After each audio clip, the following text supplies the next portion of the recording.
రాష్ట్రంలో ప్రభుత్వం మారిన రియల్ ఎస్టేట్ వ్యాపారం ఆశాజనకంగా ఉన్నట్లు గణాంకాలు వెల్లడిస్తున్నాయి. జనవరి నుంచి ఏప్రిల్ వరకు జరిగిన స్థిరాస్తుల రిజిస్ట్రేషన్లు ఈ విషయాన్ని స్పష్టం చేస్తున్నాయి.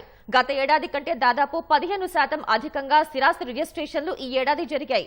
హైదరాబాద్, మేడ్చల్, రంగారెడ్డి, సంగారెడ్డి జిల్లాల్లో జరిగిన స్థిరాస్తి రిజిస్ట్రేషన్లను తీసుకుంటే రంగారెడ్డి జిల్లాలో అత్యధికంగా 46% పెరుగుదల నమోదైంది.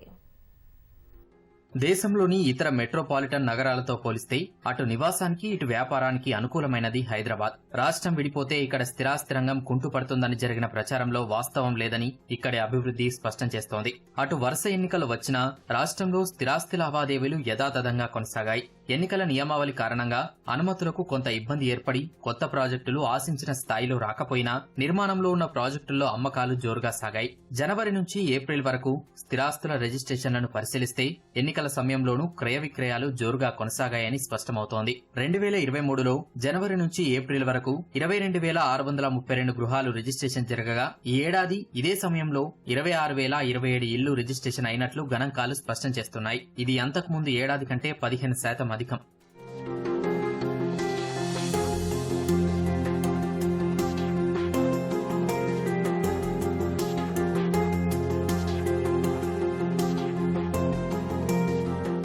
అదేవిధంగా గత ఏడాదిలో హైదరాబాద్ లో స్థిరాస్తి రంగంలో 15% పెరుగుదల నమోదు కాగా ఈ ఏడాది 16% వృద్ధి నమోదైంది. మేడ్చల్, మల్కాజ్గిరి జిల్లాల్లో 46% పెరుగుదల నమోదు కాగా ఈ ఏడాది స్వల్పంగా తగ్గి 39%కే పరిమితమైంది. ఇక రంగారెడ్డి జిల్లా పరిధిలో గత ఏడాది 39% పెరుగుదల నమోదు కాగా ఈ ఏడాది ఏకంగా 46% వృద్ధి కనబరిచినట్లు క్రెడాయి ప్రతినిధులు చెబుతున్నారు. హైదరాబాద్ మార్కెట్లో 3,000 చదరపు అడుగులు అంతకంటే ఎక్కువ విస్తీర్ణం కలిగిన గృహాల కొనుగోలు చేసే వారి సంఖ్య స్వల్పంగా పెరిగింది. 2 నుంచి 3,000 చదరపు అడుగుల విస్తీర్ణం కలిగిన ఇళ్ల రిజిస్ట్రేషన్లు కూడా గత ఏడాది కంటే 10%కి పైగా పెరుగుదల నమోదు చేసింది.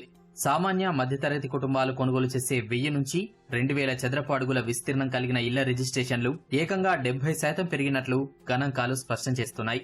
1000 చదరపు అడుగుల లోపు విస్తీర్ణం కలిగిన ఇల్లు కొనుగోలు చేసే పేదల శాతం క్రమంగా తగ్గుముఖం పడుతున్నట్లు గణాంకాలు స్పష్టం చేస్తున్నాయి.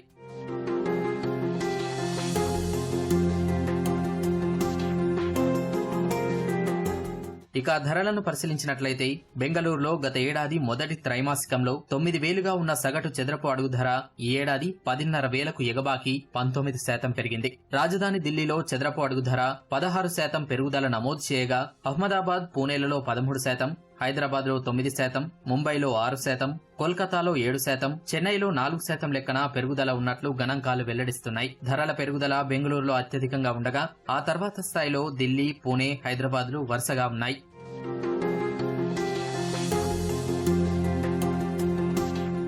కొత్త ప్రభుత్వం వచ్చిన తర్వాత పాలనను గాడిలో పెట్టేందుకు సీఎం, ఇతర మంత్రులు ఎక్కువ శ్రమించాల్సిన పరిస్థితి ఏర్పడింది. ఇదిలా ఉండగానే పార్లమెంట్ ఎన్నికల కోడ్ రావడం వల్ల పరిపాలనలో జోక్యం చేసుకునే అవకాశం లేకుండా పోయింది. అయితే పక్షం రోజుల్లో ఎన్నికల నియమావళి ముగియనుండటంతో స్థిరాస్తి రంగంపై సీఎం రేవంత్ రెడ్డి మరింత దృష్టి సారించే అవకాశం ఉంది. మరింత వృద్ధి సాధించేలా ప్రత్యేక ప్రణాళికలు అమల్లో పెడతారని బిల్డర్లు భావిస్తున్నారు.